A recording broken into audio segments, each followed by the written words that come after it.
आपके पुण्यों का फल मिलने का समय आ गया है। आपको शीघ्र ही संतान लाभ होगा।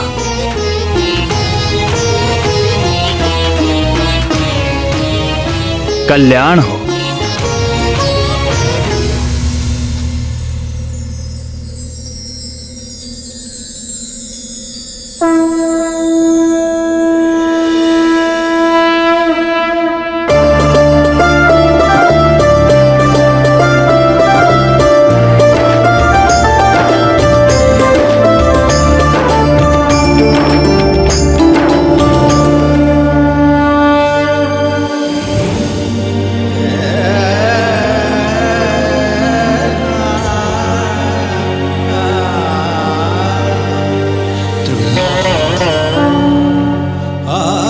शीघ्र ही वायुदेव के द्वारा तुम्हें मेरा प्रसाद प्राप्त होगा। उसे अपने पति वीर केसरी के हाथों से स्वीकार करना।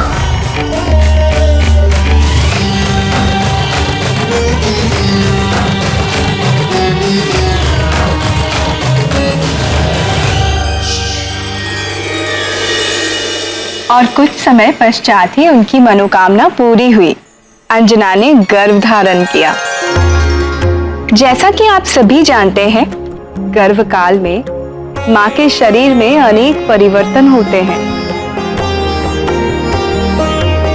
और प्रकार प्रकार के कष्ट व कठिनाइयों का सामना करना पड़ता है। इसीलिए तो सास, ननद, जेठानी आदि परिवार की अन्य महिलाएं मिलकर गर्भवती स्त्री का विशेष ध्यान रखती है। किंतु अंजना का ध्यान रखने के लिए उनके पास कौन था स्वामी? अंजना परम भाग्यशाली थी, क्योंकि उसकी सहायता के लिए तो मेरी बहन मां की मां जगदम्बा विंध्यवासिनी स्वयं ही तत्पर थी। पुत्र नंदी, देखो मैं एक आवश्यक कार्य से जा रही हूं। तुम यही अपने स्वामी की सेवा में रहना। यदि वे समाधि से बाहर आए तो उनकी आवश्यकता का सारा प्रबंध मैंने कर दिया है। आप निश्चिंत होकर जाइए माता।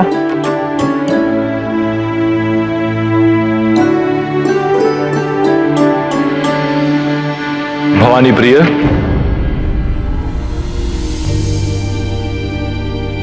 जी दीनानाथ। देखो मेरा कमंडल जल से रिक्त हो गया है। क्या इसे भरने का समय होगा तुम्हारे पास? अच्छा जाने दो, मैं नंदी से कह देता हूं। हाँ। नहीं नहीं, मेरे रहते नंदी से कहने की क्या आवश्यकता है? मैं अभी भरे देती हूँ।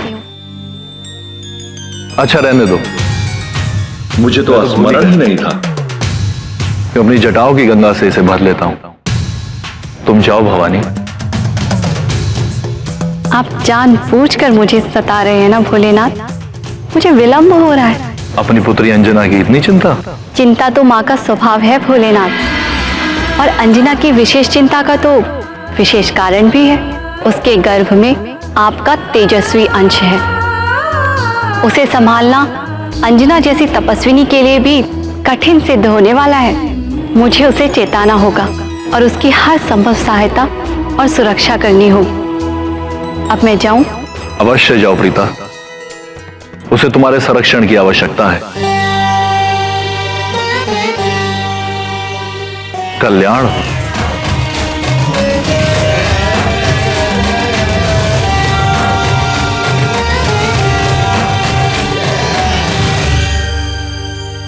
शंकर जी भी आप ही की तरह नटखट हैं, ये मुझे नहीं पता था। शिवाय विष्णु रूपाय शिव रूपाय विष्णवे शिवश्च हृदयं विष्णु विष्णुश्च हृदयं शिव। अर्थात हमारे श्याम सुंदर और कर्पूर गौरम भगवान शंकर में कोई अंतर नहीं। माँ जगदम्बा इतनी चिंता करती है, ये मैं नहीं जानती थी। भय के बिना प्रेम नहीं होता, और जहां प्रेम होता है भय और चिंता स्वयं चले आते हैं। और जब साधारण माताएं अपनी संतान को इतना प्रेम करती हैं, तो फिर जो सारे संसार के प्राणियों की मां है, उनके प्रेम और करुणा की क्या कोई था हो सकती है? उनका प्रेम अथाह अपार है।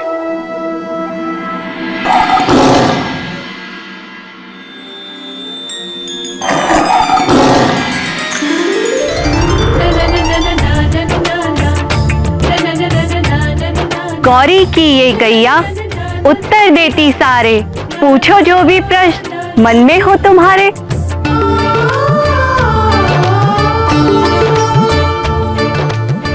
गौरी की गैया,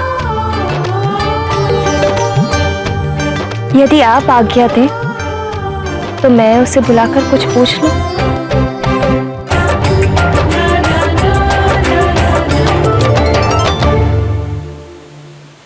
आपको महारानी बुला रही हैं।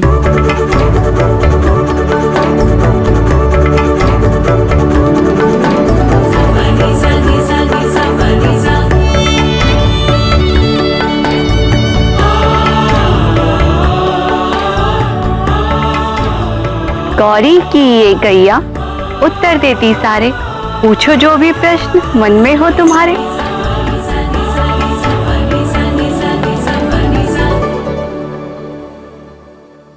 मेरी होने वाली संतान कैसी होगी?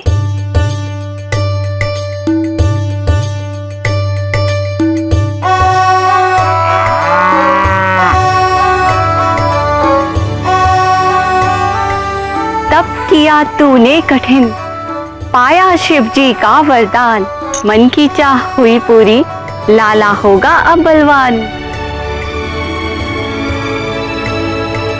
पूत होगा चंचल नटखट, ज्ञानी और बड़ा गुणवान। कहती गौरी की ये गैया, मैया रखे विशेष ध्यान। विशेष ध्यान? ऐसी क्या बात है? कहीं मेरे लाल को कुछ होगा तो नहीं? घबराती क्यों है बेटी? इसीलिए तो मैं आई हूं।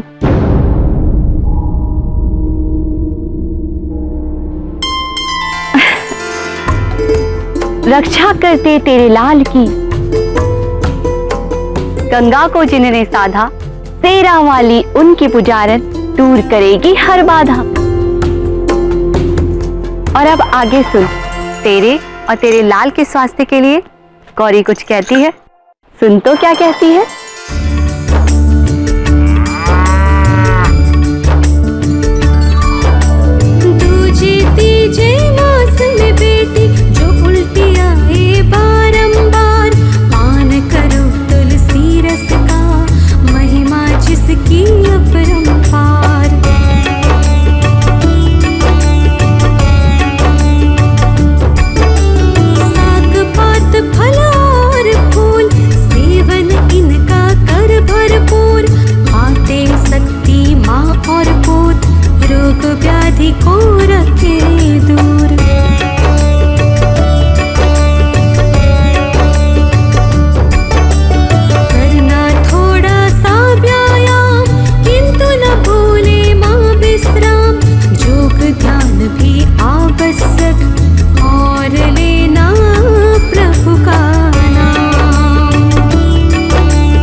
समझ गई ना? मैं सब समझ गई। भूल ना जाना गौरी की कैया की ये वाणी?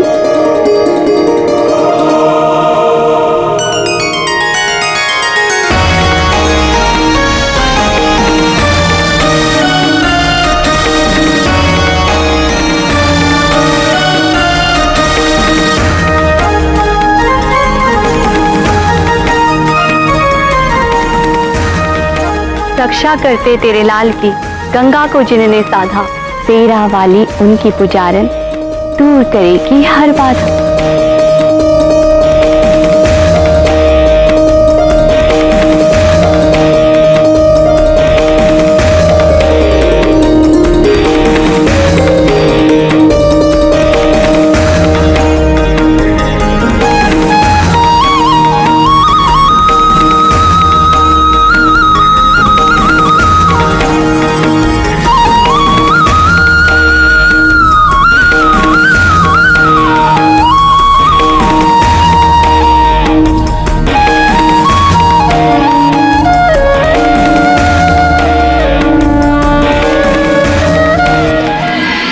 निश्चित ही माँ अम्बे के सभी निर्देशों का अंजना ने सर माथे पर रखकर पालन किया हो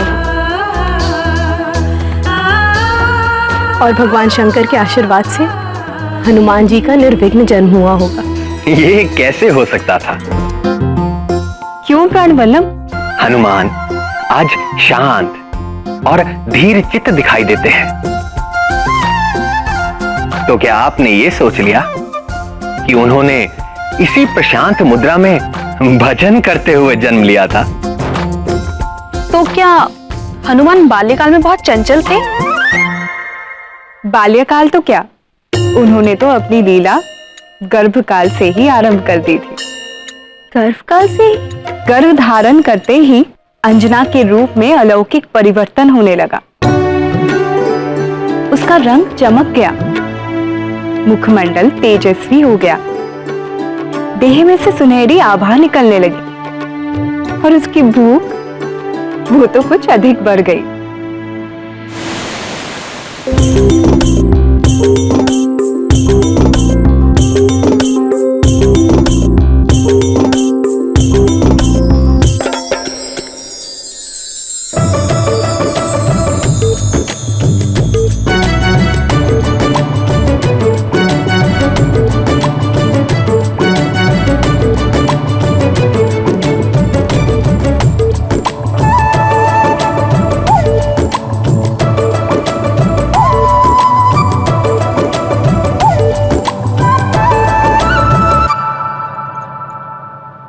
आम नाथ, अब हमारा आम खाने का मन कर रहा है। इतना सब खाने के बाद भी आपका पेट नहीं भरा? मेरा कहने का अर्थ है, इस ऋतु में आम कहां से लाऊं प्रिय? आम तो ग्रीष्म ऋतु में होते हैं। तो फिर आप मुझे आम के उपवन में ले चलेंगे? मैं आम का वृक्ष देखकर ही संतोष कर लूंगी। जैसी तुम्हारी इच्छा प्रिय।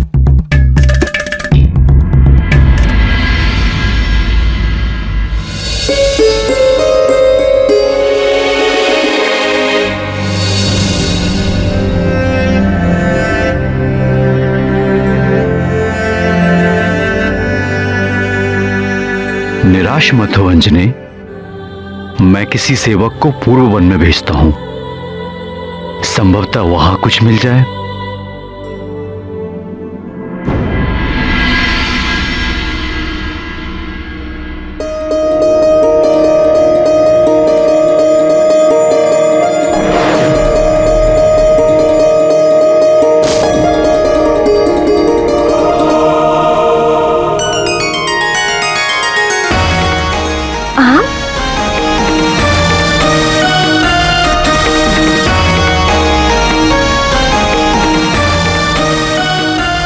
नाथ, ये देखिए आम।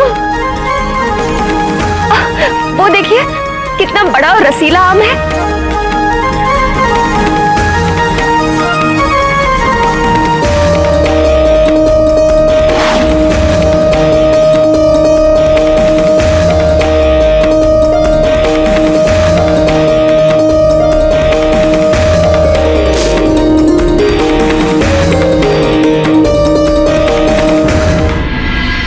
वाला नहीं, वो उधर देखिए, ऊपर डाली पर, आपकी दाहिनी ओर।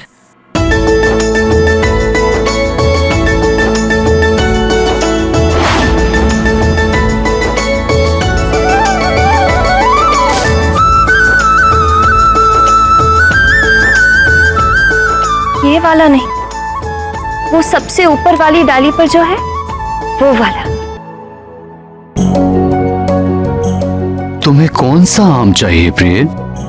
मुझे कुछ समझ में नहीं आ रहा। देखिए ना, वो वाला आपके दाहिनी ओर पर, वो सबसे बड़ा वाला।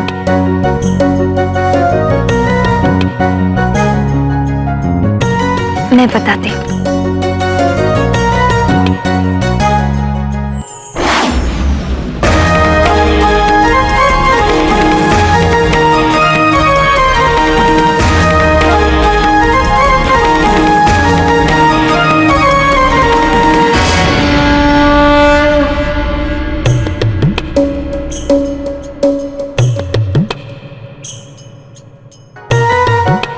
अंजनी, ऐसी अवस्था में ये कैसी लीला?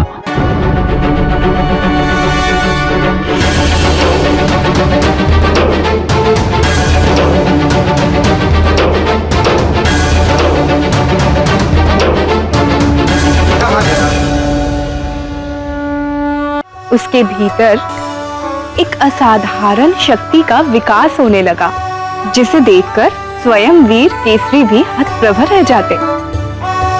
उस शक्ति का स्रोत कोई और नहीं, अंजना के गर्भ में पल रहे महातेजस्वी महाबली हनुमान ही थे।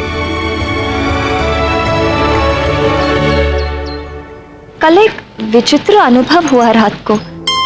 मुझे ऐसा लगा जैसे आपका पुत्र गर्भ में चल फिर रहा है। एक पल के लिए तो मैं घबरा गई थी। 5वें मास में हर गर्भवती माँ को ऐसा एहसास होता है प्रिय।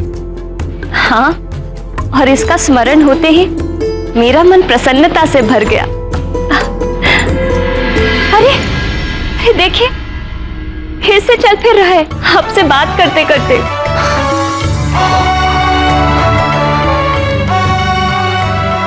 देखो तो।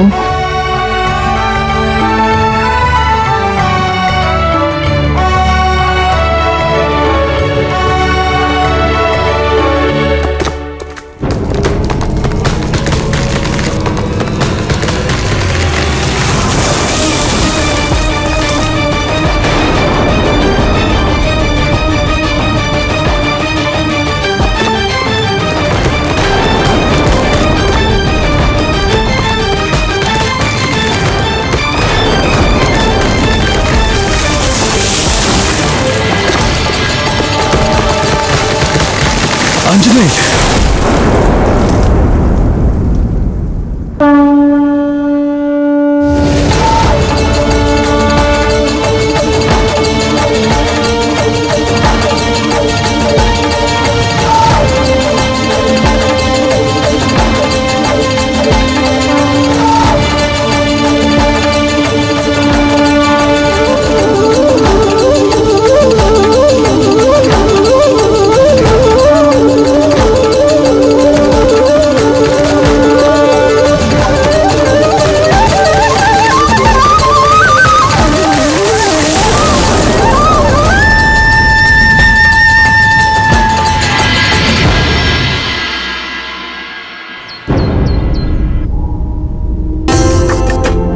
तुम ठीक तो हो ना प्रिय?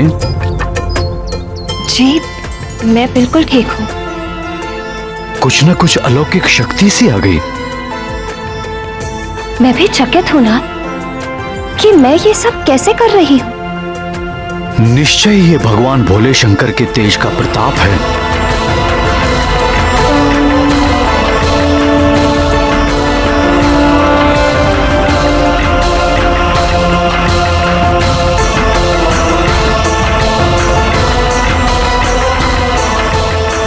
जय गौरीश्वर। जय गौरी शंकर।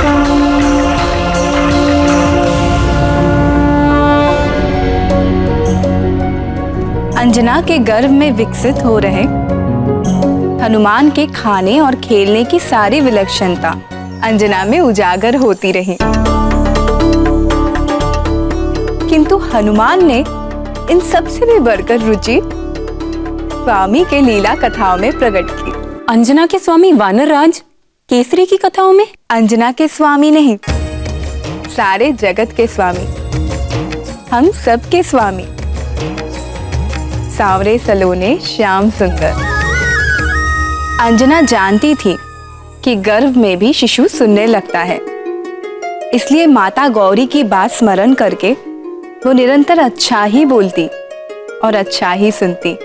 और जब वो हमारे सत्य सनातन भगवान वासुदेव के अवतारों की लीलाएं सुनती तो परम चंचल गर्भस्थ हनुमान न तो खाने के लिए मचलते और न कोई उछल कूद करते। किंतु उन्हें ये सारी कहानियां सुनाता कौन था? शिव या पार्वती जी ने तो अंजना और गर्भस्थ हनुमान को अपनी करुणामयी शरण में ले ही लिया था, परंतु वीणा वादिनी सरस्वती जी हनुमान के विकास में योगदान दिए बिना कैसे रह सकती थी?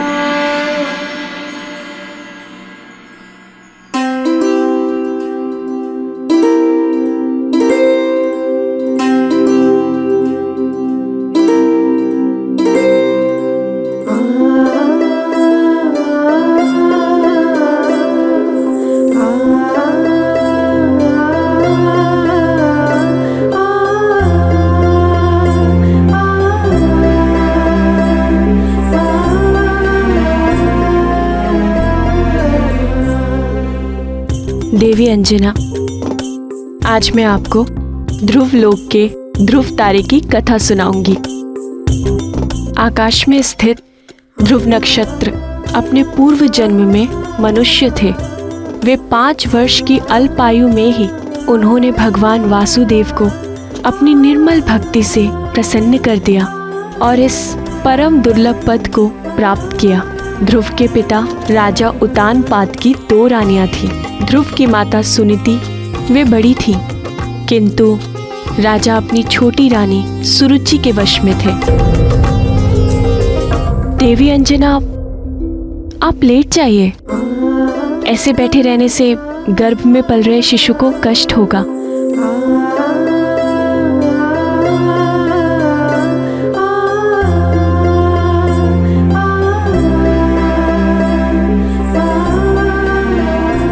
राजा सदैव ध्रुव की सौतेली माँ और उनके पुत्र उत्तम के पास ही रहते।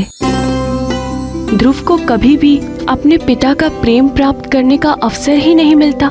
एक दिन जब राजा उतानपाद ध्रुव के सौतेले भाई को अपनी गोद में खिला रहे थे, तब ध्रुव का मन भी पिता का प्रेम प्राप्त करने की लालसा जागी।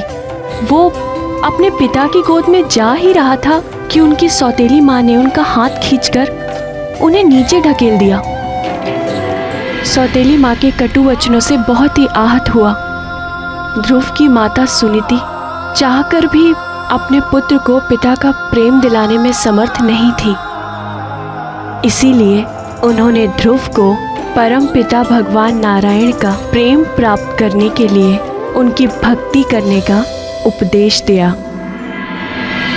अब मैं नारायण की भक्ति करूंगा, मैं उनसे प्रेम करूंगा, फिर वो भी मुझसे प्रेम करेंगे। फिर ध्रुव ने घर छोड़ दिया और नारायण को पाने के लिए वन में जाके एक वृक्ष के नीचे बैठ गए। शिव शिव, 5 वर्ष की अवस्था में इतना साहस? वन में तो कई प्रकार के हिंसक पशु और सर्प आदि घूमते रहते हैं, फिर ध्रुव महाराज इन सबसे बचे कैसे? जब प्राणी भगवान की ओर एक पग चलता है, तब भगवान अपने भक्त की ओर 100 पग चलते हैं। तो फिर भगवान अपने भक्त की सहायता कैसे नहीं करते? उन्होंने अपने अंश अवतार महामुनि नारद को भी ध्रुव की मंत्र दीक्षा के लिए भेज दिया।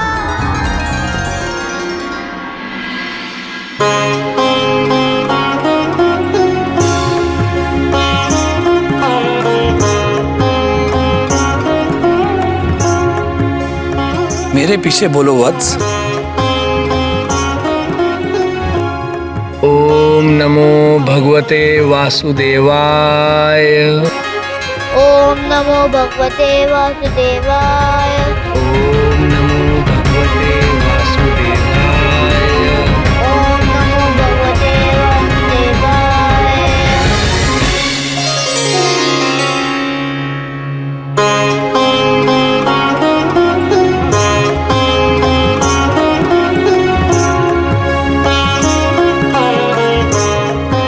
ये परम गुप्त द्वादशाक्षर मंत्र है पुत्र। भगवान श्री हरि के सुंदर चतुर्भुज रूप को हृदय में धारण करके इस मंत्र का निरंतर जाप करने से तुम्हारे सभी मनोरथ सिद्ध हो जाएंगे।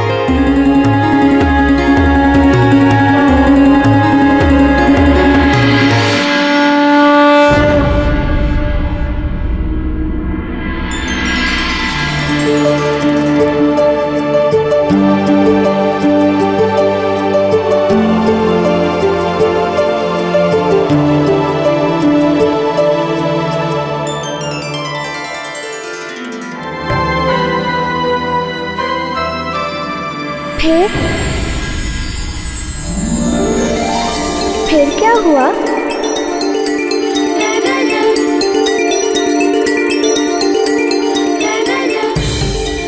फिर 1 वर्ष की कठिन तपस्या के पश्चात ध्रुव को बैकुंठपति भगवान श्री नारायण ने अपने चतुर्भुज रूप में दर्शन दिए। ओम नमो भगवते वासुदेवाय। पुत्र,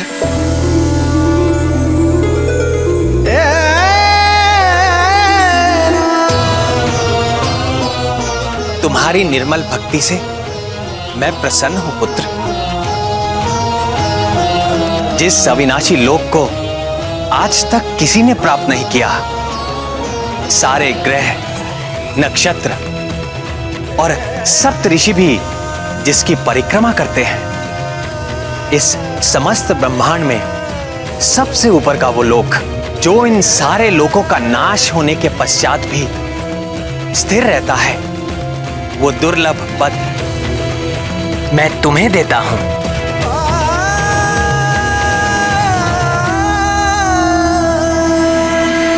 आशीर्वाद के पश्चात ध्रुव ने वर्षों सफल जीवन व्यतीत किया और अंत में ध्रुव तारा के रूप में स्थित हो विख्यात हुआ।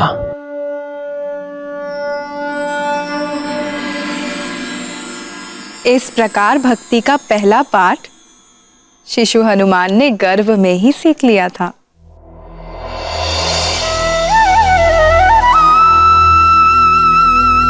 ये समस्त ब्रह्मांड मेरे वश में है, किंतु मैं अपने भक्तों के वश में हूं।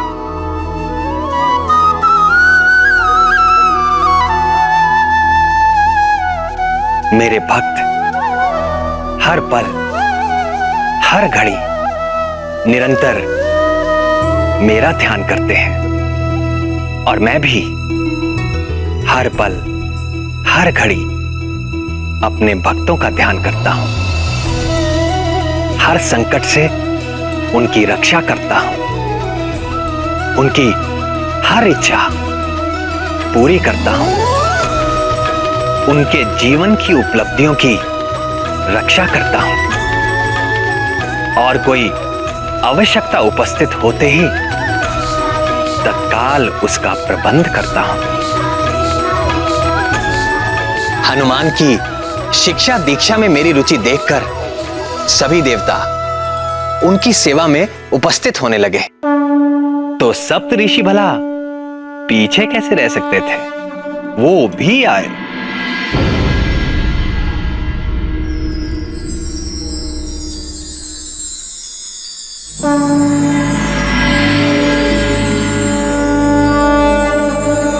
येनाबद्धो बलिराजा दानवेन्द्रो महाबलः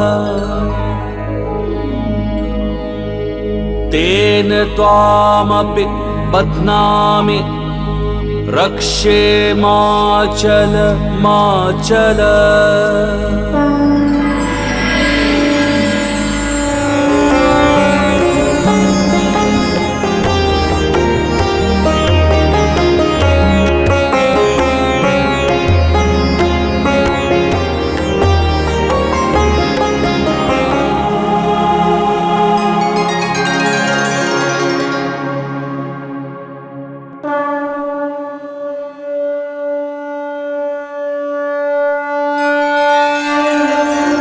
बाल हनुमान के नित नई लीलाओं से आनंदित होते हुए अंजना के गोद भराई का समय आ पहुंचा। इस मंगल कार्य के लिए निकट और दूर स्थित सभी संबंधियों और मित्रों को निमंत्रण भेज दिया गया, किंतु ठीक गोद भराई के दिन सूर्योदय के साथ ही मूसलाधार वर्षा होने लगी, जो ना तो रुक रही थी और ना मध्यम पड़ रही थी। तो क्या गोद भराई नहीं हो सकी? मंगल मूर्ति हनुमान के जीवन में ये कैसा मंगल आ गया दीदी? इसी चिंता से तो अंजना भी व्याकुल थी।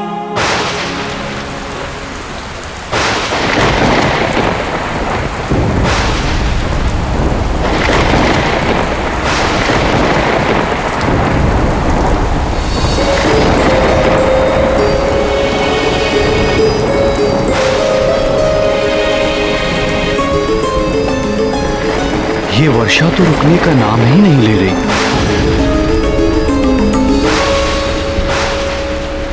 तुम निराश ना हो अंजने,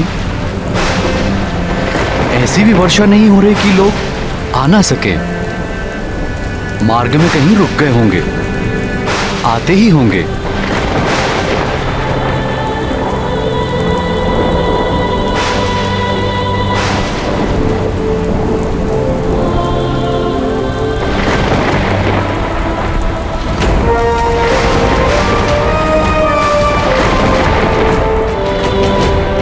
हे सदाशिव, मेरे लाल के प्रथम उत्सव में यह अशिव अमंगल बाधा क्यों? आपने तो कहा था कि वो आपका तेज होगा। आपके अपने अंश स्वरूप के साथ ऐसा अन्याय क्यों?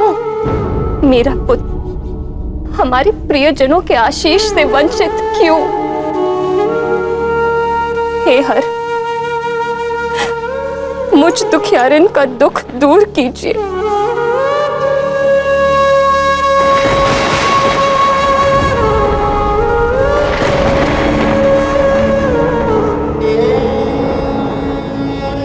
हे गौरी, हे कृपा कर,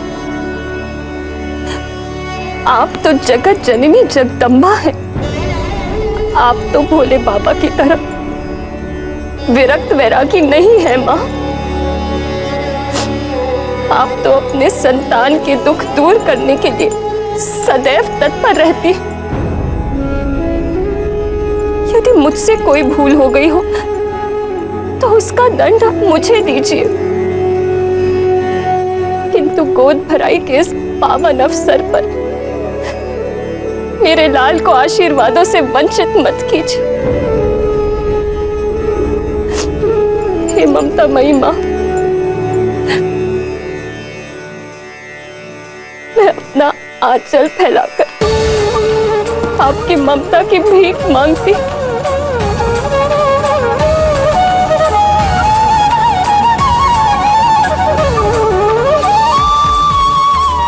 कृपा करो माँ, कृपा कर, कृपा कर।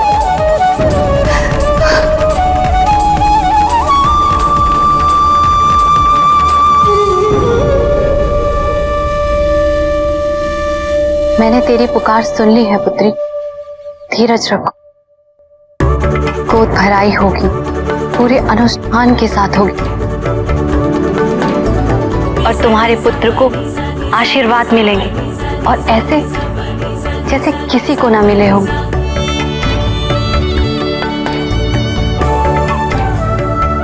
हनुमान पर मेरी और भूत भावन भगवान भोलेनाथ की कृपा तो स्वाभाविक है, पर जब अंजना को जगत जननी शक्ति स्वरूपा पार्वती जी का आशीर्वाद मिल गया तो उसके कार्य में आने वाले सारे विघ्न निष्फल तो होने ही थे।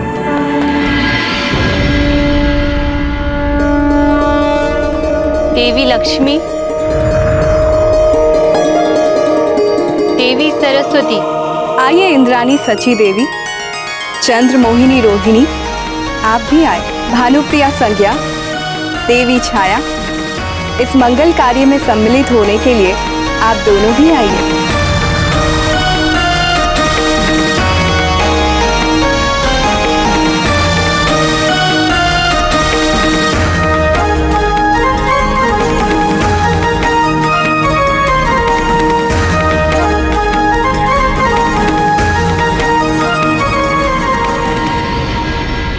प्रणाम महारानी।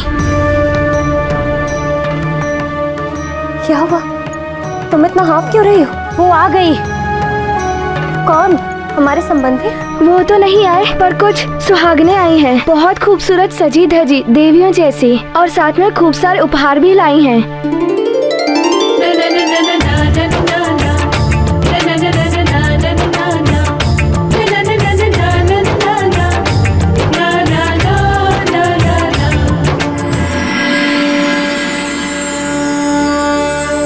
अच्युतानंद गोविंद नामोच्चारण भेषजाल नश्यन्ति शकला रोगः सत्यम सत्यम वदाम्यहम्।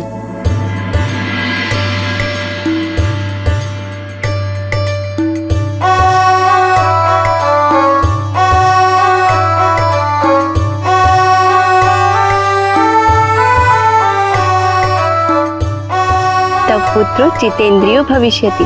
मेरा लाल सभी इंद्रियों को जीतने वाला होगा।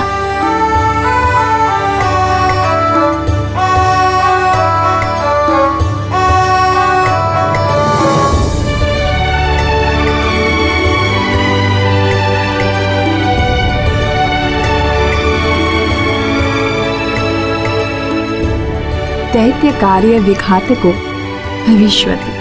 राक्षसी आचरण को मिटाने वाला होगा मेरा लाल।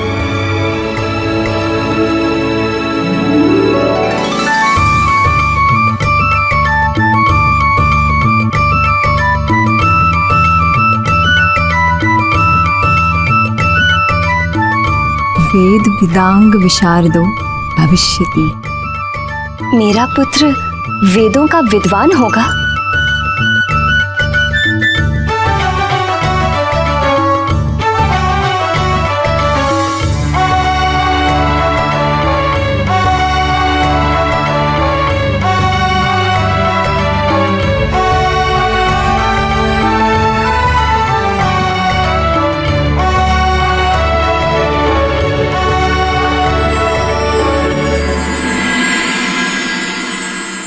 भोले जैसा भोला होगा, नारायण जैसे नटखट होगा, ज्ञानी और तपस्वी होगा।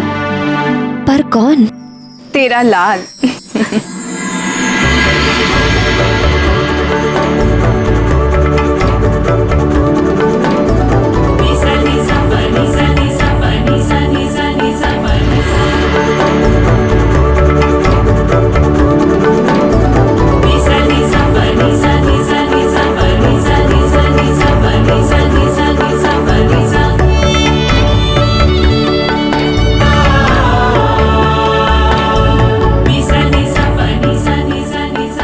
अब तो भोलेनाथ से रुष्ट नहीं होना।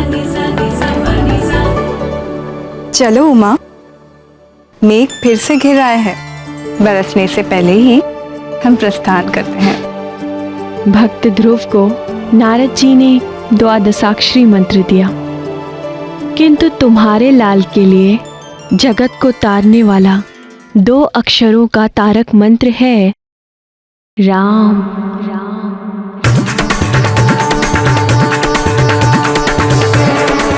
राम राम।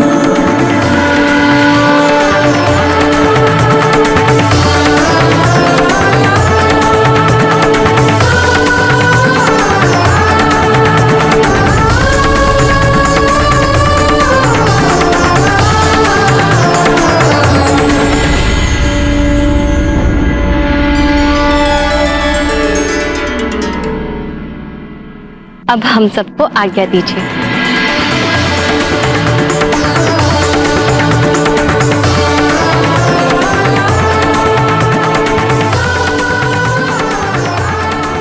हे नटवर नागर, हमारी उत्सुकता और ना बढ़ाइए, आगे की कथा सुनाइए ना। हाँ श्याम सुंदर, बताइए ना आगे क्या हुआ। मेरे संकट मोचन का जन्म होता, इसके पहले ही उनके प्राणों को संकट में डालने वाला एक शत्रु उपस्थित हो गया। अजन्मे शिशु का शत्रु? ऐसी नीचता किसने की नाथ?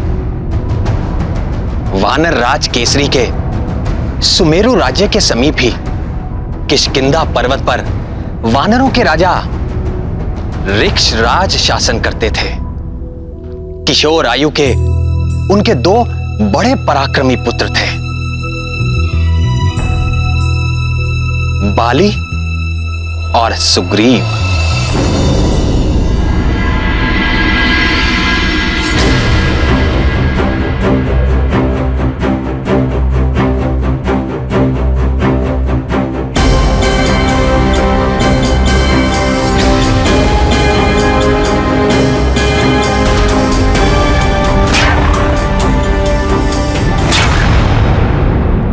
तुम मुझसे कभी जीत नहीं पाओगे सुग्रीव।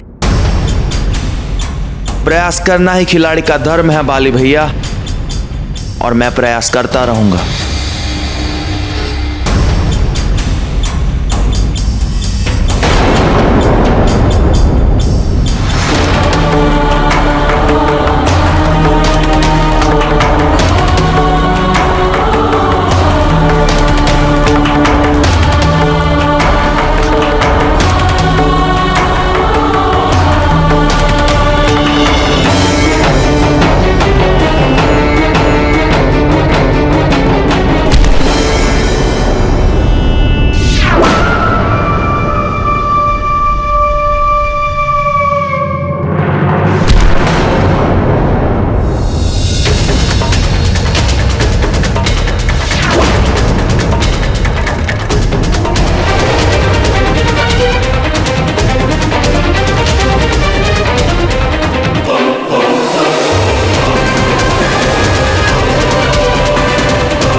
मैं फिर जीत गया सुग्रीव, मैं फिर जीत गया। तुम सदा के लिए मुझसे हार क्यों नहीं मान लेते? क्यों प्रतिदिन मुझसे हार कर तुम्हें कौन सा सुख मिलता है? अगर मैं हार मान गया तो तुम किसके संग प्रतियोगिता करोगे बाली भैया? फिर तुम पूरे विश्व में अपना प्रतियोगी ढूंढते बैठोगे। तुम चाहे जितना भी बल लगा लो, पर मेरे समान बलवान और वेगवान नहीं बन सकते। और तुम्हें क्यों, इस समग्र विश्व का कोई भी योद्धा मेरी टक्कर का नहीं है। और हाँ, ये मेरी चुनौती है।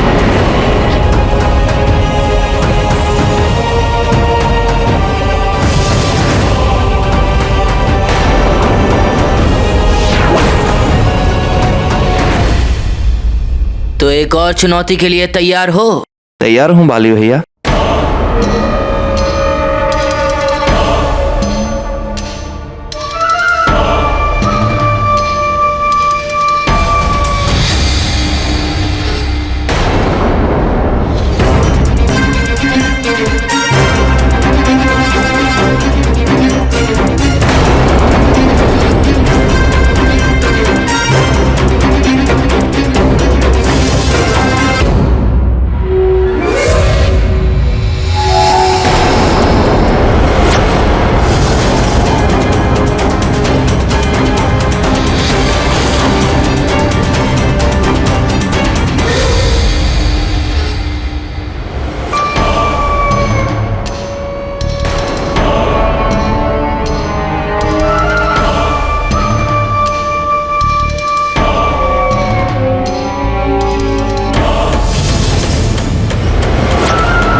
अब आज भी हारने का दंड चुकाओ।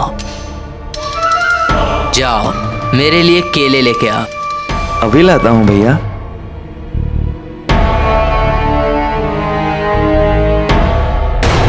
मैं अजय हूँ और मुझे कोई हरा नहीं सकता। श्रीमन नारायण नारायण।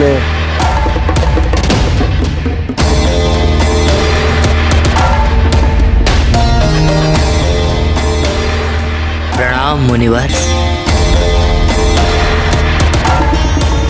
मैं अजय हूँ, ये मेरा अहंकार नहीं सत्य है।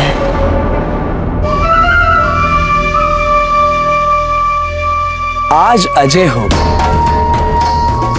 कल हो ना हो। ऐसा नहीं हो सकता। मेरा भाई सुग्रीव सूर्य समान तेजस्वी और बलशाही है, और जब वो मेरे तेज और बल का सामना करने में असमर्थ रहा तो और किसी का क्या सामर्थ्य। एक दिन ऐसा भी आ सकता है कि तुम्हें सुग्रीव से ही हारना पड़े।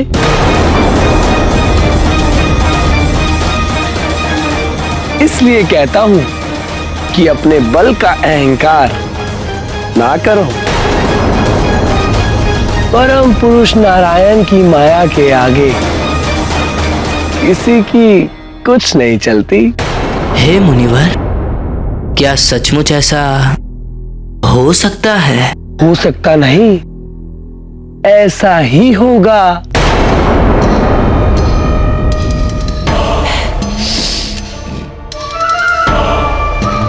किंतु यह कैसे संभव है? मैं नहीं मानता। संभव है।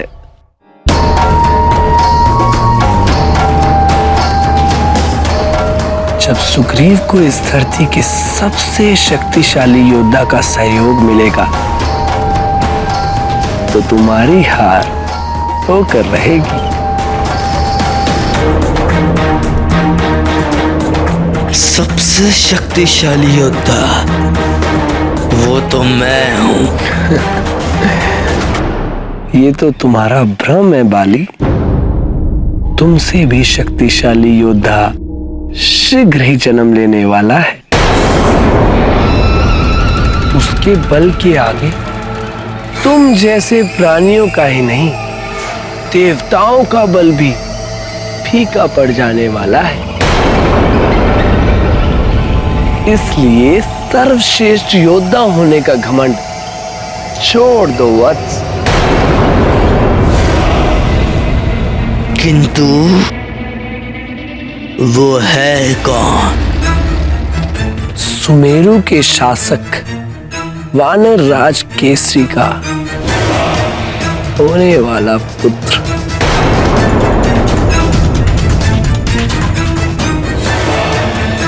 श्रीमन नारायण नारायण हरे।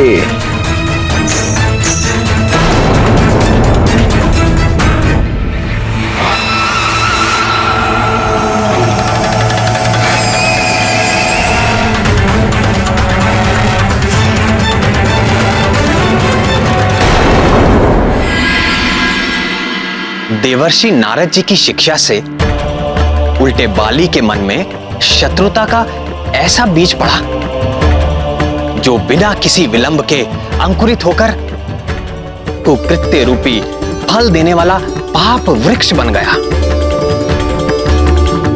किंतु हे सर्वज्ञ सर्वेश्वर, नारद जी तो देवर्षि है। सब कुछ जानते बूझते हुए भी उन्होंने ऐसा किया ही क्यों? वो जो करते और कहते हैं उससे अंततः देवताओं और लोक का कल्याण ही सिद्ध होता है। किंतु उस समय ऐसा प्रतीत होता है कि वो देवताओं और प्राणियों का अहित कर रहे हैं। इस बार भी ऐसा ही हुआ। मुनिवर नारद की शिक्षा के तत्काल परिणाम से बाली ईर्ष्या और द्वेष की ज्वाला से जलने लगा। मैं इस धरती का सबसे शक्तिशाली योद्धा हूं और रहूंगा। चाहे इसके लिए मुझे किसी अजन्मे शिशु की हत्या भी क्यों ना करनी पड़े।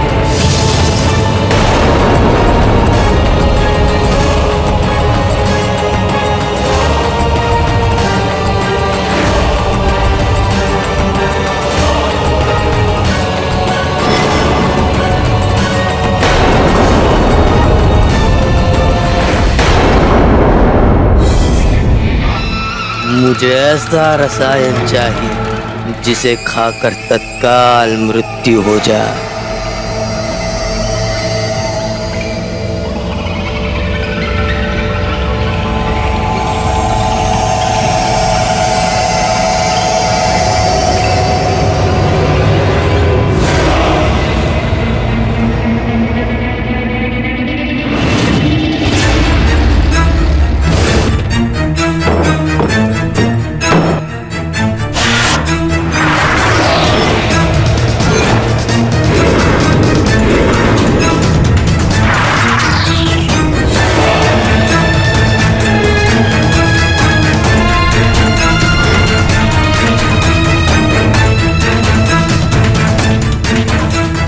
देखिए युवराज, इस डिबिया में मैंने स्वर्ण, रजत, लौह और पारा पंच धातुओं की भस्म को मिलाया है और इसके अतिरिक्त मैंने इसमें विषैली लूता अर्थात जंगली मकड़ी के विष को भी मिलाया है।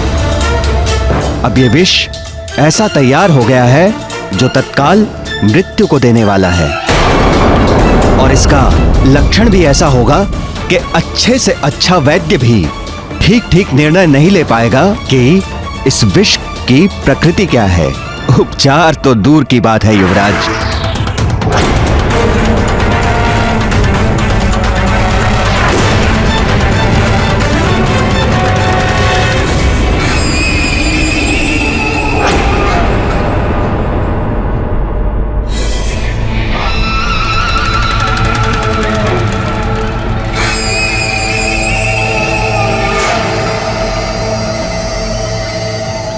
महारानी के लिए खीर बन गई, ठंडी होने के लिए रख दो।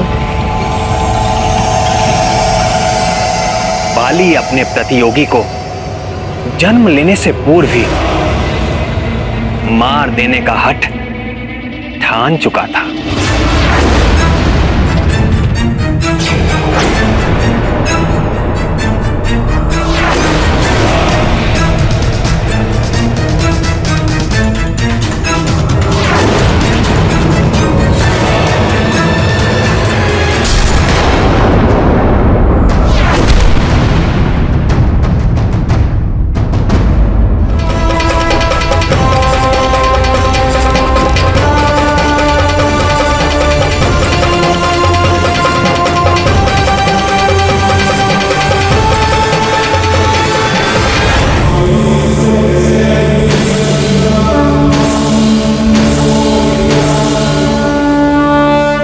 एक बार असफल होने पर भी उसने हार ना मानी और दूसरे दिन भोर में नमः शंभवाय च मायो भवाय च नमः शंकराय च मयस्कराय च नमः शिवाय च शिवतराय च।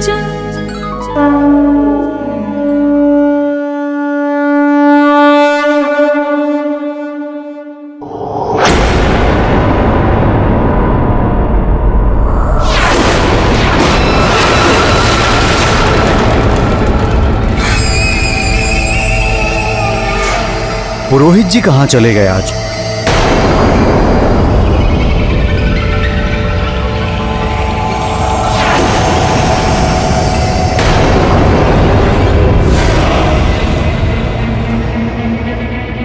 लगता है इस स्थान से अपरिचित हैं आप।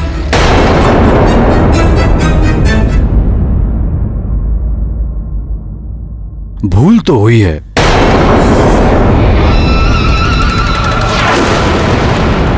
यदि पुरोहित जी यहां होते तो महारानी को खीर का दोना नहीं, संपूर्ण पात्र ही सौंप देते।